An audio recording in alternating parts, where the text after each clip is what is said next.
నెల్లూరు జిల్లా బుచ్చిరెడ్డిపాలెం మండలం సర్వసభ్య సమావేశంలో తెలుగుదేశం పార్టీకి చెందిన ఇద్దరు సర్పంచులు నేలపై కూర్చుని నిరసన వ్యక్తం చేశారు. అధికార పార్టీ వారికి తొత్తులుగా అధికారులు వ్యవహరిస్తున్నారని, 3 సంవత్సరాలుగా సర్పంచులుగా ఉండి ఏం లాభమని అన్నారు. పురంధపురంలోని పంచాయతీలో రామచంద్రపురం గురుకుల పాఠశాలలో తమ వద్ద అనుమతి లేకుండా సెల్ టవర్ నిర్మాణం చేపట్టారని తెలిపారు. వందలాది మంది పేద పిల్లలు గురుకులాల పాఠశాలల్లో చదువుకున్న వారి ప్రాణాలకు ముప్పు ఉందని అన్నారు. నిమ్మకు నీరెత్తినట్లుగా అధికారులు వ్యవహరిస్తున్నారని సర్పంచులు నిరసన వ్యక్తం చేశారు.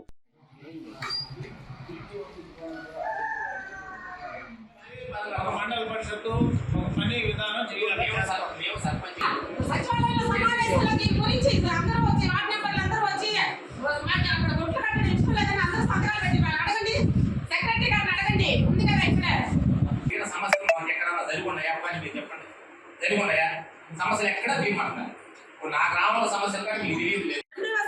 అర్జీలు ఇస్తానే ఉన్నామన్నా. మా పంచాయతీ స్థలంలో వాటర్ ప్లాంట్ ఉంది, అది పంచాయతీకి చెందాలి. దాని గురించి అర్జీలు ఇచ్చినాము, వాళ్ళు దాని గురించి సమస్య పట్టించుకోలేదు. మాకు పోతే రామచంద్రాపురంలో పంచాయతీ స్థలంలో 4 కొట్లు కడుతున్నారు వరుసగా. సార్కి ఎన్నోసార్లు అర్జీలు ఇచ్చాం, సార్ దాని గురించి మీరు చర్య తీసుకోండి, అక్కడ కొట్లు కడుతున్నారంటే అమ్మ మాకు అధికారులు వస్తుంటే మేము ఏం చేయలేము దాన్ని అని చెప్పి ఆపేస్తున్నారు. సరే దాన్ని కానీ ఈరోజు పంచాయతీ స్థలంలో ఎస్సీ ఎస్టీ గురుకుల పాఠశాల పక్కన టవర్ వేస్తున్నారు. ఆ టవర్ స్టార్ట్ నుంచి చెప్తానే ఉన్నాం సార్కి. అమ్మ మొన్న దీపావళిలో 3 రోజులు సెలవులు అయితే సార్ ఫోన్ చేస్తే కేసు పెడుతున్నాం పెట్టేసేయండి అమ్మా అన్నాడు. ఆ మాట అన్నాడు కానీ ఈ రోజుకి ఆ టవర్ గురించి పట్టించుకోవట్లేదు.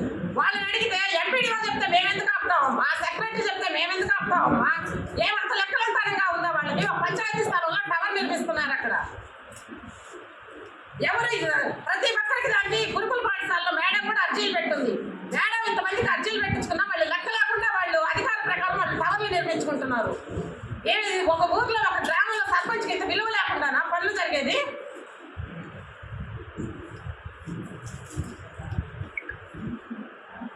మేము ఈ సర్వసభ్య సమావేశం ముందు ఈ జరిగే అవినీతి మీద మాట్లాడడానికి వచ్చాము.